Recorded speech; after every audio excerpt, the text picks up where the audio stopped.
ബൈബിളിലെ എല്ലാ വാക്കും സത്യമാകുന്നു. ദൈവപ്രേരിതമായ ആദ്യ കയ്യെഴുത്ത് പ്രതിയിലെ സകല വാക്കും തെറ്റില്ലാത്തതും വ്യാജമല്ലാത്തതും പിശക് ഒന്നുമില്ലാത്തതും കൃത്യമായതും മാത്രമാകുന്നു. അങ്ങനെ ബൈബിളിലെ ഓരോ വാക്കും ദൈവത്തിൽ നിന്നുള്ള സത്യമായതിനാൽ ബൈബിളിൻ്റെ മൊത്തം ദൂതിൻ്റെ സത്യാവസ്ഥയും സംരക്ഷിക്കപ്പെട്ടിരിക്കുന്നു.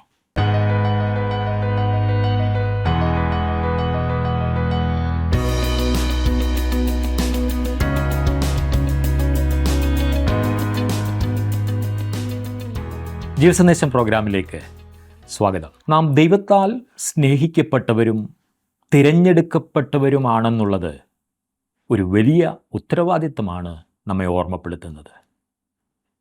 അബ്രഹാമിനെ ദൈവം തിരഞ്ഞെടുത്തപ്പോൾ നിന്നിൽ ഭൂമിയിലെ സകല വംശങ്ങളും അനുഗ്രഹിക്കപ്പെടും എന്നായിരുന്നു തന്നോടുള്ള ദൈവിക വാഗ്ദത്തം. മറ്റുള്ളവർക്ക് വേണ്ടിയാണ് നാം തിരഞ്ഞെടുക്കപ്പെട്ടിരിക്കുന്നത് എന്നുള്ള തിരിച്ചറിവാണ് നമ്മെ ഒരനുഗ്രഹമാക്കി മാറ്റുന്നത്.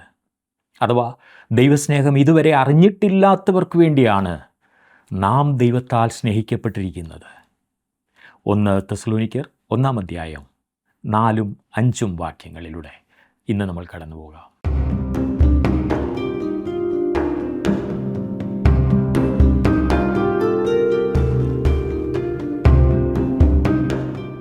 ക്രിസ്തീയ ജീവിതത്തിൻ്റെ 3 വ്യത്യസ്ത കാലങ്ങളെക്കുറിച്ച് വിശുദ്ധ പൗലോസ് പറയുന്ന ഭാഗമാണല്ലോ നാം തെസ്സലോനിക്ക ലേഖനത്തിൽ നിന്നും ചിന്തിച്ചു കൊണ്ടിരുന്നത്. ഭൂതകാലം, വർത്തമാനകാലം, ഭാവികാലം. വിശ്വാസത്തിൻ്റെ വേല, സ്നേഹപ്രയത്നം, പ്രത്യാശയുടെ സ്ഥിരത. തെസ്സലോനിക്കയിലെ സഭ ഈ 3 കാര്യങ്ങളാൽ അനുഗ്രഹിക്കപ്പെട്ടിരുന്ന ഒരു സഭയായിരുന്നു. ഇതേ കാര്യങ്ങൾ ഇന്ന് ഓരോ ദൈവ പൈതലിനും ആവശ്യമാകുന്നു എന്ന് വിശുദ്ധ പൗലോസ് വിളിച്ചറിയിക്കുന്നു. തെസ്സലോനിക്കർക്ക് എഴുതിയ 1 ലേഖനം 1 അധ്യായത്തിൻ്റെ 3 വാക്യം വരെ നാം പഠിച്ചു കഴിഞ്ഞല്ലോ. ഇനിയും അടുത്ത വാക്യത്തിൽ പൗലോസ് മറ്റൊരു വലിയ സത്യമാകുന്നു വെളിപ്പെടുത്തുന്നത്. 4 വാക്യത്തിൽ അവൻ പറയുന്നു, ദൈവത്താൽ സ്നേഹിക്കപ്പെട്ട സഹോദരന്മാരെ, നിങ്ങളുടെ തെരഞ്ഞെടുപ്പിനെ അറിയുന്നുവല്ലോ.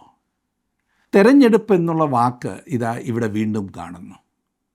എഫേസ് ലേഖനം പഠിക്കുമ്പോൾ ഞാനത് വിവരിച്ചതാണ്. എഫേസ് ലേഖനം 1 അധ്യായത്തിൻ്റെ 4 വാക്യത്തിൽ നാം തൻ്റെ സന്നിധിയിൽ വിശുദ്ധരും നിഷ്കളങ്കരുമാകേണ്ടതിന് അവൻ ലോകസ്ഥാപനത്തിനു മുമ്പേ നമ്മെ അവനിൽ തെരഞ്ഞെടുത്തു എന്ന് വായിച്ചു.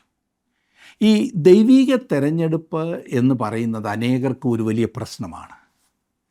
ലോകസ്ഥാപനത്തിനു മുൻപ് ദൈവം എന്നെ തെരഞ്ഞെടുത്തതാണെങ്കിൽ എങ്ങനാണേലും ഞാൻ രക്ഷിക്കപ്പെടുമല്ലോ. ദൈവം എന്നെ തെരഞ്ഞെടുത്തിട്ടില്ല എങ്കിൽ ഞാൻ എത്ര പരിശ്രമിച്ചാലും രക്ഷിക്കപ്പെടുകയില്ലല്ലോ എന്നതാണ് ഈ പറയുന്നവരുടെ പ്രശ്നത്തിൻ്റെ അല്ലെങ്കിൽ സംശയത്തിൻ്റെ പ്രധാന കാരണം. യോഹന്നാൻ എഴുതിയ സുവിശേഷം 3 അധ്യായം 16 വാക്യത്തിൽ ക്രിസ്തുവിൽ വിശ്വസിച്ചു എന്നാൽ നിത്യജീവൻ പ്രാപിക്കും എന്ന് കർത്താവ് പറഞ്ഞു. ഫിലിപ്പ് ലേഖനം 2 അധ്യായത്തിൻ്റെ 13 വാക്യത്തിൽ എല്ലാം ദൈവത്തിൻ്റെ ഇഷ്ടം പോലെ മാത്രമേ നടക്കൂ എന്ന് പൗലോസ് പറയുന്നു. ഇത് തമ്മിൽ എങ്ങനെ യോജിക്കും? അവ തമ്മിൽ ചേരുന്നില്ല എന്നത് തന്നെയാണ് ഈ വിഷയത്തിലെ അതുല്യത എന്ന് നിങ്ങൾ മറക്കരുത്. നിങ്ങളെക്കാളും എന്നെക്കാളും വലിയൊരു മനസ്സാണ് ദൈവത്തിനുള്ളത്. അവിടുത്തെ ജ്ഞാനം അളക്കുവാൻ സാധിക്കുന്നതല്ല. നാം ഈ പറഞ്ഞ പ്രശ്നം പരിഹരിക്കുവാൻ യാതൊരു പ്രയാസവും ദൈവത്തിനില്ല. നാം അവ രണ്ടും കൂടി കൂട്ടിക്കെട്ടുവാൻ ശ്രമിക്കാതിരുന്നാൽ മാത്രം മതിയാകും. പ്രിയമുള്ളവരെ, ദൈവവചനം അതുപോലെ അനുസരിക്കുന്നതാണ് ബുദ്ധി. ഈ വിഷയത്തെക്കുറിച്ച് വളരെയേറെ വിവാദങ്ങളുണ്ട്. തെസ്സലോനിക്കയിലെ വിശ്വാസികൾക്ക് ലേഖനം എഴുതുമ്പോൾ തെരഞ്ഞെടുപ്പിനെക്കുറിച്ച് എഴുതുന്നതിൽ പൗലോസിന് ബുദ്ധിമുട്ടൊന്നുമില്ല. അവനത് ദൈവിക ഭാഗത്തു നിന്നാണ് സംസാരിക്കുന്നത്. താങ്കളും ഞാനും ആ വശം കണ്ടിട്ടില്ല. എന്നാൽ നാം അറിഞ്ഞിരിക്കേണ്ട അനേകം സത്യങ്ങളുണ്ട്. അത് തെളിയിക്കുവാൻ ആരും മെനക്കെടാറില്ല. എല്ലാവരും അംഗീകരിച്ചിരിക്കുന്ന പരമാർത്ഥങ്ങൾ, അതാണ് ഞാൻ ഉദ്ദേശിച്ചത്. ഉദാഹരണത്തിന്, ആകാശം നീലയാണ്. എന്തുകൊണ്ട് നീലയായിരിക്കുന്നു? നീലയായതുകൊണ്ട് നീലയായിരിക്കുന്നു. അതുപോലെ പൗലോസ് തെരഞ്ഞെടുപ്പിനെക്കുറിച്ച് വാദിച്ച് ശരിയാണെന്ന് തെളിയിക്കുവാനുള്ള ശ്രമമൊന്നും നടത്തുന്നില്ല. അതൊരു സത്യമായിട്ട് അവൻ പറയുകയാണ്, അത്രമാത്രം. ദൈവത്താൽ സ്നേഹിക്കപ്പെട്ട സഹോദരന്മാരെ, നിങ്ങളുടെ തെരഞ്ഞെടുപ്പിനെ അറിയുന്നുവല്ലോ. അതാണ് പൗലോസ് പറഞ്ഞത്. അത് ചിത്രത്തിൻ്റെ ദൈവിക വശമാണ്. സൃഷ്ടാവായ ദൈവത്തിന് തൻ്റെ പരമാധികാരത്തിൽപ്പെട്ട അവകാശമുണ്ട്. തെരഞ്ഞെടുപ്പിൻ്റെയും ജീവിതത്തിൻ്റെ മൊത്തവും പിൻപിൽ ദൈവത്തിൻ്റെ പരമാധികാരമുണ്ട്. ദൈവമാകുന്നു ഈ പ്രപഞ്ചത്തെ സൃഷ്ടിച്ചത് എന്ന് നാം മനസ്സിലാക്കണം. അവൻ അത് എങ്ങനെ ചെയ്തു എന്നതിനെക്കുറിച്ചല്ല എൻ്റെ ചിന്ത. ഉൽപ്പത്തി പുസ്തകത്തിൽ അതേക്കുറിച്ച് രേഖപ്പെടുത്തിയിരിക്കുന്നതിലും അല്ല എൻ്റെ ശ്രദ്ധ. ആദിയിൽ ദൈവം ആകാശവും ഭൂമിയും സൃഷ്ടിച്ചു എന്നതിനെ മാത്രം ഊന്നി പറയുവാനാണ് ഞാൻ ആഗ്രഹിക്കുന്നത്. ദൈവം പ്രപഞ്ചത്തെ സൃഷ്ടിച്ചു എന്ന് സമ്മതിക്കുന്ന അനേകരുണ്ട്. എന്നാൽ പ്രപഞ്ചത്തെ നിയന്ത്രിക്കുവാനുള്ള ദൈവത്തിൻ്റെ അവകാശത്തെ അവർ ചോദ്യം ചെയ്യുന്നു. അതിനൊരു ഉദ്ദേശം നൽകുന്നതിന് ദൈവത്തിനുള്ള അവകാശത്തെ അവർ തള്ളിക്കളയുന്നു. എന്നാൽ ഞാൻ പറയട്ടെ, ദൈവത്താൽ സൃഷ്ടിക്കപ്പെട്ടതും അവിടുത്തെ മഹത്വത്തിനായി നിലകൊള്ളുന്നതുമായ ഒരു പ്രപഞ്ചത്തിലാണ് നാം ജീവിക്കുന്നത്. ഗിരിപ്രഭാഷണത്തിൽ പോലും കർത്താവായ യേശുക്രിസ്തു പറഞ്ഞത്, മത്തായി എഴുതിയ സുവിശേഷം 5-ാം അധ്യായത്തിൻ്റെ 16-ാം വാക്യത്തിൽ, അങ്ങനെ തന്നെ മനുഷ്യർ നിങ്ങളുടെ നല്ല പ്രവൃത്തികളെ കണ്ട് സ്വർഗസ്ഥനായ നിങ്ങളുടെ പിതാവിനെ മഹത്വപ്പെടുത്തേണ്ടതിന് നിങ്ങളുടെ വെളിച്ചം അവരുടെ മുൻപിൽ പ്രകാശിക്കട്ടെ. നിങ്ങളുടെ നല്ല പ്രവൃത്തികൾ നിങ്ങളെ തന്നെ മഹത്വപ്പെടുത്തേണ്ടതാകുന്നു എന്ന് അവൻ പറഞ്ഞില്ല. ഒരിക്കലും അങ്ങനെയല്ല. പിന്നെയോ സ്വർഗസ്ഥനായ പിതാവിനെയാണ് അവ മഹത്വപ്പെടുത്തേണ്ടത്. ഞാൻ പറയട്ടെ സുഹൃത്തെ, പ്രത്യേകിച്ച് ക്രിസ്തുവിശ്വാസികളായ എൻ്റെ പ്രിയ സ്നേഹിതരോട് ഞാൻ പറയട്ടെ, ദൈവമാണ് സൃഷ്ടാവ്. ഈ പ്രപഞ്ചം അവൻ്റെ മഹത്വത്തിനായി നിലകൊള്ളുന്നു. അവിടുന്ന് ദൈവമാകുന്നു. അവനല്ലാതെ വേറെ ആരുമില്ല ദൈവമായി. ഉപദേശത്തിനായി അവൻ ആരെയും ആശ്രയിക്കുന്നില്ല. തൻ്റേതായ ഉദ്ദേശത്തിനായി അവൻ ഈ പ്രപഞ്ചത്തെ മുന്നോട്ട് നയിക്കുന്നു. തൻ്റെ തന്നെ മഹത്വത്തിനായി അവൻ ഇതിനെ നിയന്ത്രിക്കുന്നു. ദൈവം കേന്ദ്രമായിരിക്കുന്ന ദൈവിക ഭരണം നടക്കുന്ന ഒരു പ്രപഞ്ചത്തിലാണ് നിങ്ങളും ഞാനും ജീവിക്കുന്നത്. ഗോഡ് സെൻറ്റേഡ് എന്ന് പറയും. ഇത് ദൈവത്തിൻ്റെ പ്രപഞ്ചമാണ്. അവൻ തൻ്റെ വഴിയിൽ ഇതിനെ മുൻപോട്ട് നയിക്കുന്നു. ദൈവത്തെ ചോദ്യം ചെയ്യുവാൻ നാം ആരാണ്? വേറെ ചിലതും കൂടി പറയേണ്ടതുണ്ട്. ദൈവം ഒരു സ്വേച്ഛാധിപതിയൊന്നുമല്ല. അവിടുന്ന് നീതിമാനാണ്. അവൻ ന്യായം പ്രവർത്തിക്കുന്നു. ദൈവം വിശുദ്ധനാണ്. ദൈവം ചെയ്യുന്നതെല്ലാം ശരിയാണ്. നിങ്ങളൊരു പക്ഷേ അങ്ങനെ ചിന്തിച്ചെന്ന് വരില്ല. എന്നാൽ ഞാൻ പറയട്ടെ, താൻ ചെയ്യുന്നതിൽ ദൈവം ശരിയാകുന്നു എന്ന് നിങ്ങൾ വിശ്വസിക്കുന്നില്ല എങ്കിൽ, ദൈവം ഏറ്റവും നല്ല കാര്യമല്ല ചെയ്യുന്നതെന്ന് നിങ്ങൾക്ക് തോന്നുന്നില്ല എങ്കിൽ, നിങ്ങൾ തെറ്റാകുന്നു എന്ന് ഞാൻ പറയട്ടെ. നിങ്ങൾ തെറ്റിയിരിക്കുന്നു. ദൈവം തെറ്റല്ല. അവിടുന്ന് ചെയ്യുന്നതെല്ലാം ശരി മാത്രമാണ്. നിങ്ങൾ ചിന്തിച്ചതാണ് തെറ്റ്. നിങ്ങളുടെ ചിന്താഗതിയാണ് തിരുത്തേണ്ടത്. കാരണം നിങ്ങൾ അങ്ങനെ തിരുത്തുന്നില്ല എങ്കിൽ നിങ്ങൾ ദൈവത്തിൻ്റെ പ്രപഞ്ചത്തിൻ്റെ ആ പോക്കിൽ നിന്നും വ്യതിചലിച്ചാണ് പോകുന്നത്. അതിനെതിരായിട്ടാണ് പോകുന്നത്. ഈ പ്രപഞ്ചം ദൈവത്തിനായിട്ടാണ് നിലകൊള്ളുന്നത്. അവിടുത്തെ മഹത്വത്തിനും അവിടുത്തെ ഉദ്ദേശത്തിനുമായി, അവിടുത്തെ മഹത്വത്തിന് ഉതകാത്ത ഒന്നും തന്നെ സംഭവിക്കുവാൻ പോകുന്നില്ല. അവനാണ് ഇതിൻ്റെ എല്ലാം ഉത്തരവാദിത്വം. അവനാണ് എല്ലാം നിയന്ത്രിക്കുന്നത്. അവൻ ഇന്ന് ഈ പ്രപഞ്ചത്തെ ചലിപ്പിക്കുന്നു. ഇത് മനസ്സിൽ വെച്ചുകൊണ്ട് നമുക്ക് മറ്റൊരു കാര്യം പരിഗണിക്കാം. താങ്കളുടെ ജനനം എന്ന വസ്തുതയെക്കുറിച്ച് ചിന്തിക്കുവാൻ താങ്കൾ എപ്പോഴെങ്കിലും സമയമെടുത്തിട്ടുണ്ടോ? താങ്കൾക്ക് ഈ പറഞ്ഞതുപോലെ ഈ ഭൂമിയിൽ പിറക്കാതിരിക്കാമായിരുന്നു, ഇല്ലേ? ദൈവം എൻ്റെ അടുത്ത് വന്ന്, എടോ തനിക്ക് ഭൂമിയിലേക്ക് ജനിക്കണമോ എന്ന് ചോദിച്ചില്ല. എന്നോട് ചോദിക്കുവാൻ തക്കവണ്ണം ഞാനില്ലായിരുന്നല്ലോ. അവനാണ് അതേക്കുറിച്ച് ചിന്തിച്ചത്. എൻ്റെ അസ്തിത്വത്തിന് ഉത്തരവാദി ദൈവമാണ്. ഞാൻ ആണാകുവാനാണോ പെണ്ണാകുവാനാണോ ആഗ്രഹിക്കുന്നത് എന്ന് ദൈവം എന്നോട് ആരാഞ്ഞില്ല. ഞാൻ ഈ പ്രത്യേക ദിവസം പ്രത്യേക അവസരത്തിൽ ജനിക്കുവാൻ ആഗ്രഹിക്കുന്നുവോ എന്ന് ദൈവം ചോദിച്ചില്ല. എൻ്റെ മാതാപിതാക്കളെ തിരഞ്ഞെടുക്കുവാൻ അവൻ എന്നോട് ആവശ്യപ്പെട്ടില്ല. എൻ്റെ മാതാപിതാക്കൾ ഭക്തരായിരിക്കണമോ പണക്കാരായിരിക്കണമോ അതോ ഇതൊന്നും വേണ്ടായോ എന്നൊന്നും ദൈവം എന്നോട് ആരാഞ്ഞില്ല. ഈ പ്രപഞ്ചം അവൻ്റേതായതിനാൽ ദൈവം ഇന്ന് ഈ പ്രപഞ്ചത്തെ നടത്തുന്നു. താങ്കൾക്ക് അതൊരു പക്ഷേ ഇഷ്ടപ്പെട്ടെന്ന് വരില്ല, എന്നാൽ അത് അങ്ങനെ മാത്രമേ നടക്കൂ. ധിക്കാരപരമല്ല, യാഥാർത്ഥ്യം മാത്രം. ദൈവം ഒരു സ്വേച്ഛാധിപതി അല്ല. ആരെയും അവരുടെ ഹിതത്തിനെതിരായി തിരഞ്ഞെടുത്തിട്ടില്ല, ആരെയും അവരുടെ ഹിതത്തിന് വിരുദ്ധമായി തള്ളിക്കളഞ്ഞിട്ടുമില്ല എന്ന് ഞാൻ പറയട്ടെ. താൻ ചെയ്യുന്നതിലെല്ലാം ദൈവം ശരിയാണ്. റോമാലേഖനം 9-ാം അധ്യായത്തിൻ്റെ 14-ാം വാക്യത്തിൽ പൗലോസ് ചോദിക്കുന്നത്, ആകയാൽ നാം എന്തു പറയേണ്ടു? ദൈവത്തിൻ്റെ പക്കൽ അനീതി ഉണ്ടോ? ഒരു നാളുമില്ല എന്നത്രേ.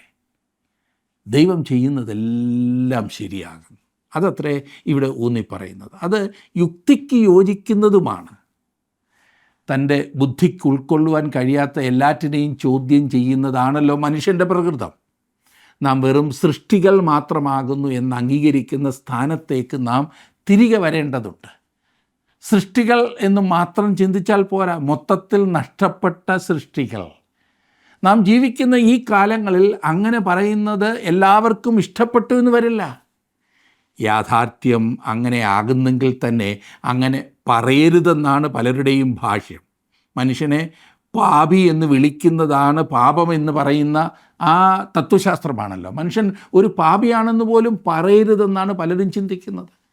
കണ്ണടച്ച് പാല് കുടിക്കുന്ന കള്ളപ്പൂച്ചയെപ്പോലെ ജീവിക്കുവാൻ ഒരുക്കുന്ന ഒരു ചിന്താഗതി മാത്രമാണത് സുഹൃത്തെ. അന്യോന്യം പുറം തടവിക്കൊണ്ട് നാം എത്ര നല്ല ആൾക്കാരാകുന്നു എന്ന് പറയുവാനാണ് നമുക്കൊക്കെ താല്പര്യം. അത് കേൾക്കുവാനും, അഥവാ തെറ്റ് ചെയ്യുന്നവനോട് പോലും അവൻ തെറ്റാകുന്നു എന്ന് പറയരുതെന്നാണ് ഇന്നത്തെ മനഃശാസ്ത്രം. മതസൗഹാർദ്ദ സമ്മേളനങ്ങളും സഭൈക്യ പ്രസ്ഥാനവുമൊക്കെ വാസ്തവത്തിൽ നമ്മെ എവിടെയാണ് കൊണ്ടെത്തിക്കുന്നത്? മനുഷ്യൻ ശരിയാകാതെ ബാഹ്യമായി എന്തെല്ലാം ലേബൽ ഉണ്ട് എങ്കിലും എന്താണ് വിശേഷം? യാഥാർത്ഥ്യം എന്തെന്നാൽ നാം ദൈവത്തോട് മറുതലിച്ച് നിൽക്കുകയാണ്. ദൈവത്തോട് നിരപ്പ് പ്രാപിക്കാതെ മനുഷ്യർ തമ്മിൽ നിരപ്പൊരിക്കലും പ്രാപിക്കുകയില്ല. തമ്മിൽ നിരപ്പ് പ്രാപിക്കണമെങ്കിൽ ആദ്യം ദൈവത്തോട് നിരപ്പ് പ്രാപിക്കണം. ദൈവത്തോട് നിരപ്പ് പ്രാപിക്കുവാൻ ആവശ്യം യേശുക്രിസ്തുവിൽ വിശ്വസിക്കുക മാത്രമാണ്. നാം ദൈവത്തിൻ്റെ സൃഷ്ടിയാകുന്നു എന്നും അവിടുന്ന് സകലത്തെയും ഭരിച്ച് നടത്തുന്നു എന്നും അംഗീകരിക്കാതെ ഒരു തലത്തിലും നാം ശരിയാകുകയില്ല. ഭരണരംഗങ്ങളിലെ തകർച്ചയ്ക്കും കാരണം ഈ പറഞ്ഞത് തന്നെയാണ്.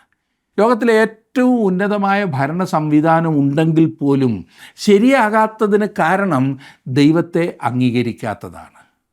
ദൈവത്തിൻ്റെ സർവാധിപത്യം ജനങ്ങൾ മനസ്സിലാക്കാത്തിടത്തോളം ജനാധിപത്യ വ്യവസ്ഥിതി സാധ്യമാകുകയില്ല എന്നത്രേ ഞാൻ ചിന്തിക്കുന്നത്. അത് കൂടുതൽ അഴിമതിയിലേക്ക് മാത്രമേ വലിച്ചിഴക്കൂ. അത് നാം കണ്ടുകൊണ്ടിരിക്കുകയാണല്ലോ. തങ്ങൾ ദൈവത്തിൻ്റെ സൃഷ്ടിയാകുന്നു എന്ന് വിശ്വസിച്ച് അവിടുത്തെ മുമ്പിൽ വീഴാത്തിടത്തോളം, അവനെ സ്വയം ഏൽപ്പിച്ചു കൊടുക്കാത്തിടത്തോളം നാം കൂടുതൽ തെറ്റിലേക്ക് മാത്രമേ പോകൂ എന്ന് മറക്കരുത്. ചോദിക്കുവാനും പറയുവാനും ആരുമില്ല എന്ന ചിന്തയിൽ കൂടുതൽ അഴിമതി കാണിക്കും അല്ലാത്തവർ. ഇന്ന് ഭരണരംഗങ്ങളിൽ കാണുന്ന തകർച്ച ഇതിൻ്റെ ഉത്തമ ഉദാഹരണങ്ങളാണല്ലോ. വിശുദ്ധ പൗലോസ് തെസ്സലോനിക്കയിലെ വിശ്വാസികളോട് പറഞ്ഞത് ഞാൻ ഒന്നുകൂടി ആവർത്തിക്കുകയാണ്. ദൈവത്താൽ സ്നേഹിക്കപ്പെട്ട സഹോദരന്മാരെ, നിങ്ങളുടെ തെരഞ്ഞെടുപ്പിനെ അറിയുന്നുവല്ലോ. അങ്ങനെ ഒരു തെരഞ്ഞെടുപ്പിനെക്കുറിച്ച് പറയുന്നത് ഒരുപക്ഷെ താങ്കൾക്ക് ഇഷ്ടപ്പെട്ടു എന്ന് വരില്ല. എന്നാൽ ഈ പറഞ്ഞ വിധത്തിലാണ് അത് സംഭവിക്കുന്നത്. ദൈവം ഈ പ്രപഞ്ചത്തെ നടത്തുന്നു. അവനെതിരെ ഒരു കരിങ്കൊടി പ്രകടനം നടത്തുന്നതിന് പകരം, ഒരു ധർണ നടത്തുന്നതിന് പകരം, എൻ്റെ അഭിപ്രായം താങ്കൾ അവിടുത്തെ മുമ്പിൽ സാഷ്ടാംഗം വീണ് താങ്കൾക്ക് ഇങ്ങനെ ഒരു അസ്തിത്വം തന്നതിന് അവന് നന്ദി പറയുകയാണ് വേണ്ടത്. അതുമാത്രം പോരാ, അവന് വേണ്ടി ഒരു തീരുമാനമെടുക്കുവാൻ താങ്കൾക്ക് തന്ന ആ സ്വതന്ത്രമായ ഇച്ഛാശക്തിക്കായി ദൈവത്തെ സ്തുതിക്കുക. അവൻ്റെ ക്ഷണം ഇന്നും ദാഹിക്കുന്നവനെല്ലാം എൻ്റെ അടുക്കൽ വന്ന് കുടിക്കട്ടെ എന്നത്രേ. എന്നെ ശ്രദ്ധിക്കുന്ന പ്രിയ സഹോദര, താങ്കൾ ദാഹിച്ചിരിക്കുകയാണോ? എങ്കിൽ ക്രിസ്തുവിൻ്റെ അടുത്തേക്ക് വരൂ. താങ്കളെ സ്വീകരിപ്പാൻ അവിടുന്ന് തയ്യാറായി നിൽക്കുന്നു. താങ്കളുടെ ദാഹം ശമിപ്പിക്കുവാൻ അവിടുന്ന് ആഗ്രഹിക്കുന്നു.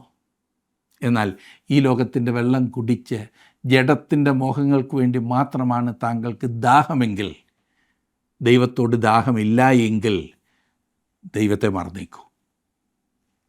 ബാഹ്യമായി ഏതെങ്കിലും സമ്മർദ്ദത്താൽ അല്ല, പിന്നെയോ ആന്തരികമായ ദാഹത്താൽ വേണം നാം ദൈവത്തെ അന്വേഷിക്കേണ്ടത്. ഈ നഷ്ടപ്പെട്ട ലോകത്തിന് ദൈവം പൂർണ്ണവും സ്വതന്ത്രവുമായ ഒരു രക്ഷയാണ് വാഗ്ദാനം ചെയ്യുന്നത്. അവിടുന്ന് മനുഷ്യരോട് പറയുന്നത് ഒന്നുകിൽ സ്വീകരിക്കുക അല്ലെങ്കിൽ തള്ളിക്കളയുക എന്നാണ്. അവിടെയാണ് നമ്മുടെ സ്വാതന്ത്ര്യം വരുന്നത്. നമുക്കൊന്നുകിൽ അവനെ തിരഞ്ഞെടുക്കാം, അല്ല എങ്കിൽ തള്ളിക്കളയാം. അതല്ലാതെ മധ്യത്തിൽ വേറൊന്നില്ല. ഓരോ വ്യക്തിക്കും ഇതിൽ ഒന്ന് ചെയ്യുവാനുള്ള സ്വാതന്ത്ര്യമുണ്ട്. പ്രിയ സുഹൃത്തെ, താങ്കൾ ഇതിലേതാണ് ചെയ്തിരിക്കുന്നത്? അടുത്ത വാക്യവും അതിമഹത്തായ ഒന്നത്രേ. തെസ്സലോനിക്കർക്ക് എഴുതിയ 1-ാം ലേഖനം 1-ാം അധ്യായത്തിൻ്റെ 5-ാം വാക്യം. അവിടെ നാം കാണുന്നത്, ഞങ്ങളുടെ സുവിശേഷം വചനമായി മാത്രമല്ല, ശക്തിയോടും പരിശുദ്ധാത്മാവോടും ബഹുനിശ്ചയത്തോടും കൂടെ ആയിരുന്നു നിങ്ങളുടെ അടുക്കൽ വന്നത്. നിങ്ങളുടെ നിമിത്തം ഞങ്ങൾ നിങ്ങളുടെ ഇടയിൽ എങ്ങനെ പെരുമാറിയിരുന്നു എന്ന് അറിയുന്നുവല്ലോ. പൗലോസ് പറയുന്നത്, ഞങ്ങൾ നിങ്ങളുടെ ഇടയിൽ വന്നപ്പോൾ ഞങ്ങൾ മനുഷ്യർ മാത്രമാകുന്നു എന്ന് നിങ്ങൾ അറിഞ്ഞു. മണ്ണുകൊണ്ടുള്ള അധരത്തോടും മണ്ണുകൊണ്ടുള്ള നാവുകളോടും കൂടിയ ബലഹീനരായ മനുഷ്യർ.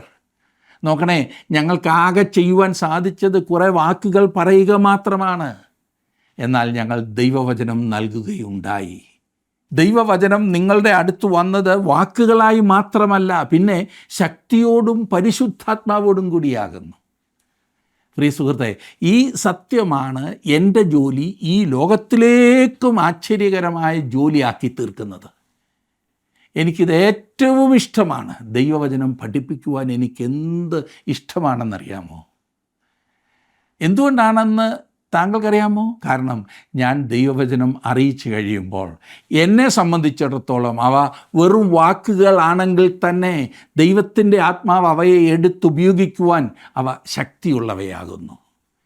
എനിക്ക് ലഭിക്കുന്ന ആയിരക്കണക്കിന് പ്രതികരണങ്ങൾ അതിന് ഉദാഹരണങ്ങളാണ്. ഞാനായിരുന്നു പറയുന്നതെങ്കിൽ, അതായത് ദൈവവചനം ദൈവാത്മശക്തിയിൽ അല്ലായിരുന്നെങ്കിൽ എൻ്റെ വാക്കുകൾക്ക് എന്താണ് വില? എത്രയെത്ര കുടുംബങ്ങളിൽ ഈ രൂപാന്തരം കണ്ടിരിക്കുന്നു. എത്രയെത്ര വ്യക്തികൾ തങ്ങളുടെ ജീവിതത്തിൽ അർത്ഥവും ആശയും കണ്ടെത്തിയിരിക്കുന്നു. ഇതൊക്കെ എൻ്റെ കഴിവുകൊണ്ടാണെന്നൊരിക്കലും ഞാൻ ചിന്തിക്കുന്നില്ല. എൻ്റെ കഴിവുകേടുകളെക്കുറിച്ച് പറയുവാൻ തുടങ്ങിയാൽ പിന്നെ നിങ്ങൾ ശ്രദ്ധിച്ചില്ലെങ്കിലോ? അതുകൊണ്ട് ദൈവത്തിൻ്റെ ആത്മാവിൻ്റെ ശക്തിയെക്കുറിച്ച് ചിന്തിക്കൂ, അതിലാശ്രയിക്കൂ. ദൈവത്തിൻ്റെ ആത്മാവ് ദൈവവചനം ഉപയോഗിക്കും, അതത്രേ നമ്മുടെ ഉറപ്പ്. അല്പം കൂടി ശ്രദ്ധിച്ച് നാം ഒന്ന് കേട്ടാൽ, ഞാൻ വിശ്വസിക്കുന്നത് ബൈബിൾ ഒരു തെറ്റുമില്ലാത്ത ദൈവത്തിൻ്റെ വചനമാകുന്നു എന്ന് തന്നെയാണ്. ഏതെങ്കിലും പുസ്തകത്തിൽ കാണുന്ന വിവാദപരമായ ഭാഗങ്ങളൊക്കെ എന്നെ എഴുതി അറിയിക്കേണ്ടതില്ല. തിരുവചനമാകുന്ന ബൈബിളിനെ ഞാൻ ദൈവത്തിൻ്റെ തെറ്റൊന്നുമില്ലാത്ത വചനമായിട്ടാണ് അംഗീകരിച്ചിരിക്കുന്നത്. ബൈബിളിൻ്റെ തെറ്റിക്കൂടായ്മ ആരാലും നിഷേധിക്കുവാൻ കഴിയാത്ത യാഥാർത്ഥ്യമാകുന്നു. ഈ തെറ്റിക്കൂടായ്മ, ഇനറൻറ്റ് എന്ന് ഇംഗ്ലീഷിൽ പറയും, അത് അകത്തേക്കിറങ്ങി കാണുന്നതാണ്, മൊത്തത്തിൽ അങ്ങ് കണ്ടുപോകുന്നതല്ല. എല്ലാ വാക്കുകളും കാണുന്നതാണ്. തിരുവചനത്തിലെ എല്ലാ വാക്കും സത്യമാകുന്നു. ദൈവപ്രേരിതമായ ആദ്യ കയ്യെഴുത്ത് പ്രതിയിലെ സകല വാക്കും തെറ്റില്ലാത്തതും വ്യാജമല്ലാത്തതും പിശകൊന്നുമില്ലാത്തതും കൃത്യമായതും മാത്രമാകുന്നു. അങ്ങനെ ദൈവവചനത്തിലെ ഓരോ വാക്കും ദൈവത്തിൽ നിന്നുള്ള സത്യമായതിനാൽ ബൈബിളിൻ്റെ മൊത്തം ദൂതിൻ്റെ സത്യാവസ്ഥയും സംരക്ഷിക്കപ്പെട്ടിരിക്കുന്നു. വേറെ വിധത്തിൽ പറഞ്ഞാൽ, ബൈബിളിലെ ഓരോ വാക്കും തെറ്റില്ലാത്തതും സത്യവുമായതിനാൽ ബൈബിൾ മൊത്തം സത്യമാകുന്നു. മുഴുവൻ സത്യമല്ലാതെ അതിൽ മറ്റൊന്നുമില്ല. ദൈവം തന്നെ ദൈവത്തെക്കുറിച്ച് പറഞ്ഞിരിക്കുന്നത് സദൃശവാക്യങ്ങൾ 30-ാം അധ്യായത്തിൻ്റെ 5ഉം 6ഉം വാക്യങ്ങളിൽ നാം വായിക്കുന്നത്, ദൈവത്തിൻ്റെ സകല വാക്കും ശുദ്ധി ചെയ്തതാകുന്നു. അവൻ്റെ വചനങ്ങളോട് നീ ഒന്നും കൂട്ടരുത്. അവൻ നിന്നെ വിസ്തരിച്ചിട്ട് നീ കള്ളനാകുവാൻ ഇടവരരുത്. 12-ാം സങ്കീർത്തനത്തിൻ്റെ 6-ാം വാക്യത്തിൽ നാം കാണുന്നത്, യഹോവയുടെ വചനങ്ങൾ നിർമ്മല വചനങ്ങളാകുന്നു. നിലത്ത് ഉലയിൽ ഉരുക്കി 7 പ്രാവശ്യം ശുദ്ധി ചെയ്ത വെള്ളി പോലെ തന്നെ. ബൈബിളിനെക്കുറിച്ച് മൊത്തത്തിലോ ഭാഗമായോ പറഞ്ഞെന്നാൽ അതെല്ലാം തെറ്റില്ലാത്തതും തെറ്റിക്കൂടാത്തതുമാകുന്നു. ദൈവത്തിൻ്റെ വചനം സത്യമാകുന്നു. വചനത്തിലെ ഓരോ വള്ളിക്കും പിൻപിൽ ദൈവത്തിൻ്റെ അധികാരമുണ്ട് എന്ന് ബൈബിൾ തന്നെ വ്യക്തമാക്കുന്നു. സത്യദൈവത്തിൻ്റെ പ്രതിഫലനമാകുന്നു വിശുദ്ധ ബൈബിൾ എന്നാണ് ക്രിസ്തു വ്യക്തമാക്കിയത്. അവിടുത്തെ ശുശ്രൂഷ മുഴുവൻ ദൈവവചനം കേന്ദ്രീകരിച്ചായിരുന്നു. അത് ദൈവം നമ്മോട് സംസാരിക്കുന്നതായിട്ടുണ്ട്. ഞാൻ അതിൽ നിന്നും കുറെ കൂടി മുൻപോട്ട് പോകുവാൻ ആഗ്രഹിക്കുന്നു. ഈ ദൈവവചനത്തെ താങ്കളുടെ ഹൃദയത്തിലും എൻ്റെ ഹൃദയത്തിലും തുളച്ച് കയറ്റി നമ്മുടെ ജീവിതങ്ങളെ രൂപാന്തരപ്പെടുത്തുവാൻ ദൈവത്തിൻ്റെ ആത്മാവിന് കഴിയും. അതാണ് അവൻ്റെ പ്രവർത്തനം. ഇതാണ് എൻ്റെ ഉറച്ച വിശ്വാസം. മനുഷ്യജഡത്തിൻ്റെ ബലഹീനത കൊണ്ടല്ല മനുഷ്യർ വീണ്ടും ജനനം പ്രാപിക്കുന്നത്. ചില വാക്കുകൾ ലഘുലേഖകളിലൂടെയോ അല്ല അതുപോലെ എന്തിൽ കൂടെയെങ്കിലോ പറഞ്ഞാലല്ല മനുഷ്യർ രക്ഷിക്കപ്പെടുന്നത്. പത്രോസ് എഴുതിയ 1-ാം ലേഖനം 1-ാം അധ്യായത്തിൻ്റെ 23-ാം വാക്യത്തിൽ നാം വായിക്കുന്നു, എന്നാൽ അവർ കെടുന്ന ബീജത്താലല്ല, കെടാത്തതിനാൽ ജീവനുള്ളതും നിലനിൽക്കുന്നതുമായ ദൈവവചനത്താൽ തന്നെ നിങ്ങൾ വീണ്ടും ജനിച്ചിരിക്കുന്നു. ഞാൻ വിശ്വസിക്കുന്നത് ദൈവത്തിൻ്റെ ആത്മാവിന് ദൈവവചനം എടുത്ത് അത് താങ്കൾക്ക് യാഥാർത്ഥ്യമാക്കി തരുവാൻ സാധിക്കും എന്നത്രേ. ദൈവവചനം അപ്രകാരത്തിലുള്ളതാകുന്നു. നമ്മുടെ വർത്തമാന പത്രങ്ങളോ പാഠപുസ്തകങ്ങളോ ഇന്നത്തെ അധികം പ്രചാരത്തിലുള്ള മാസികകളോ എടുത്ത് ദൈവത്തിൻ്റെ ആത്മാവിന് ഈ പറഞ്ഞതുപോലെ ചെയ്യാം എന്ന് ഞാൻ വിശ്വസിക്കുന്നില്ല. എന്നാൽ ദൈവത്തിൻ്റെ ആത്മാവ് ദൈവവചനം എടുത്ത് ഏറ്റവും വലിയ അത്ഭുതത്തിലൂടെ അത് പ്രാവർത്തികമാക്കുന്നു. അതെ, ഒരു നഷ്ടപ്പെട്ട പാപിയെ രൂപാന്തരപ്പെടുത്തി ഒരു ദൈവ പൈതലാക്കും, ഒരു അശുദ്ധനെ വിശുദ്ധനാക്കും. അതെ, ദൈവത്തിന് മാത്രമേ അത് സാധിക്കൂ എന്ന് മറക്കരുത്. ദൈവവചനം തെസ്സലോനിക്കയിലും എത്തി. തെസ്സലോനിക്ക എന്ന് പറയുമ്പോൾ നാം അതിൻ്റെ ഗൗരവം വിട്ടുകളയരുത്. വിജാതീയത്വം തിങ്ങി നിന്നിരുന്ന ഒരു റോമൻ കോളനിയായിരുന്നു തെസ്സലോനിക്ക. അവിടെ ദൈവികവുമോ ആധ്യാത്മികവുമായ യാതൊന്നും ഉണ്ടായിരുന്നില്ല. രാഷ്ട്രീയമായും സൈനികമായും ലോകം ഇന്നോളം കണ്ടിട്ടുള്ള വലിയ ശക്തികളിൽ ഒന്നായ റോമായിരുന്നു ഈ പട്ടണത്തെ ഭരിച്ചിരുന്നത്. അവരുടെ എല്ലാം റോമായിരുന്നു. ആ സ്ഥാനത്ത് ദൈവത്തിൻ്റെ വചനം എത്തി. മനുഷ്യരുടെ ഹൃദയങ്ങളെയും ജീവിതങ്ങളെയും അത് രൂപാന്തരപ്പെടുത്തി. തെസ്സലോനിക്കയിൽ സംഭവിച്ചത് തന്നെ ഇന്നും നമ്മുടെ ഇടയിൽ സംഭവിക്കാവുന്നതാണ്. ദൈവവചനം ഹൃദയങ്ങളെ രൂപാന്തരപ്പെടുത്തുന്നതാണ്. ഈ 5-ാം വാക്യം ഞാൻ വീണ്ടും പറയട്ടെ, കാരണം അത് അത്ര പ്രധാനപ്പെട്ടൊരു വാക്യമാണ്. പൗലോസ് പറയാണ്, ഞങ്ങളുടെ സുവിശേഷം വചനമായി മാത്രമല്ല ശക്തിയോടും പരിശുദ്ധാത്മാവോടും ബഹു നിശ്ചയത്തോടും കൂടെ ആയിരുന്നു നിങ്ങളുടെ അടുക്കൽ വന്നത്. നിങ്ങളുടെ നിമിത്തം ഞങ്ങൾ നിങ്ങളുടെ ഇടയിൽ എങ്ങനെ പെരുമാറിയിരുന്നു എന്ന് അറിയുന്നുവല്ലോ. ഒരു വ്യക്തിക്ക് ആവശ്യമായിരിക്കുന്ന ഒന്നാമത്തെ കാര്യം ദൈവവചനം കേൾക്കുക അതത്രേ അടിസ്ഥാനപരമായ തത്വം. ജനം സുവിശേഷം കേൾക്കണം. വിശ്വാസം കേൾവിയാലും കേൾവി ദൈവത്തിൻ്റെ വചനത്താലും വരുന്നു എന്ന് റോമാലേഖനം 10-ാം അധ്യായത്തിൻ്റെ 17-ാം വാക്യത്തിൽ നാം വായിക്കുന്നു. അതത്രേ ഈ പ്രക്രിയയുടെ സ്വാഭാവികമായ വശം, നാച്ചുറൽ സൈഡ്. എന്നാൽ അത് അവിടെ അവസാനിക്കുന്നില്ല. കാരണം ദൈവവചനം അസാധാരണമായ ഒരു പുസ്തകമാണ്. സൂപ്പർ നാച്ചുറലാണ് ഈ പുസ്തകം. ദൈവത്തിൻ്റെ പരിശുദ്ധാത്മാവില്ലാതെ സുവിശേഷം വെറും വാക്കുകൾ മാത്രമായി തീരും. പരിശുദ്ധാത്മാവോട് കൂടെയാകുമ്പോൾ വിശ്വസിക്കുന്ന ഏവർക്കും രക്ഷയ്ക്കുള്ള ദൈവശക്തിയാകുന്നു ഈ ദൈവവചനം. പരിശുദ്ധാത്മാവ് വരുമ്പോൾ അവൻ നിർവഹിക്കുമെന്ന് നമ്മുടെ കർത്താവ് പറഞ്ഞത് ഇത് തന്നെയാകുന്നു. ഇതാണ് യോഹന്നാൻ എഴുതിയ സുവിശേഷം 16-ാം അധ്യായത്തിൻ്റെ 7 മുതൽ 11 വരെയുള്ള വാക്യങ്ങളിൽ പരിശുദ്ധാത്മാവിൻ്റെ പ്രവർത്തനത്തെക്കുറിച്ച് നമ്മുടെ കർത്താവ് വിശദീകരിക്കുന്നത്. നോക്കണേ, ദൈവത്തിൻ്റെ വചനം എത്ര ശക്തിയുള്ളതാകുന്നു. ജീവിതങ്ങളെ രൂപാന്തരപ്പെടുത്തുവാൻ ശക്തിയുള്ളത്. നഷ്ടപ്പെട്ടുകൊണ്ടിരിക്കുന്ന വ്യക്തികളെ ഏറ്റവും അനുഗ്രഹീത അവസ്ഥയിലേക്ക് ഉയർത്തിക്കൊണ്ടുവരുവാൻ സാധിക്കുന്ന ദൈവത്തിൻ്റെ വചനം. ഈ ദൈവത്തിൻ്റെ വചനം ശ്രദ്ധിക്കുവാനും അനുസരിക്കുവാനും നിങ്ങളുടെ ജീവിതത്തിൽ സാധിക്കുന്നുണ്ടോ? അതിനായി ദൈവം നിങ്ങളെ സഹായിക്കട്ടെ എന്ന് ഞാനും പ്രാർത്ഥിക്കുന്നു. ദൈവം നിങ്ങളെ അനുഗ്രഹിക്കട്ടെ.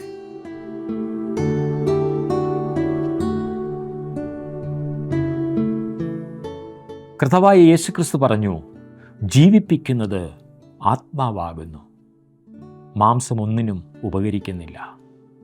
ഞാൻ നിങ്ങളോട് സംസാരിച്ച വചനങ്ങൾ ആത്മാവും ജീവനുമാകുന്നു. ദൈവവചനത്തിന് മാത്രമുള്ള പ്രത്യേകതയാണ് അതിൽ അടങ്ങിയിരിക്കുന്ന ജീവൻ. ആ ജീവൻ ആധാരമായിരിക്കുന്നത് ദൈവത്തിൻ്റെ പരിശുദ്ധാത്മാവാകുന്നു. അക്ഷരം കൊല്ലുന്നു, ആത്മാവോ ജീവിപ്പിക്കുന്നു എന്ന് വിശുദ്ധ പൗലോസും കൊരിന്ത്യർക്ക് എഴുതിയ ലേഖനത്തിൽ രേഖപ്പെടുത്തിയിരിക്കുന്നു. ദൈവാത്മപ്രേരിതമായ വചനം സമൃദ്ധമായ ജീവൻ നമ്മിൽ നിറയ്ക്കുവാൻ പര്യാപ്തമാകുന്നു.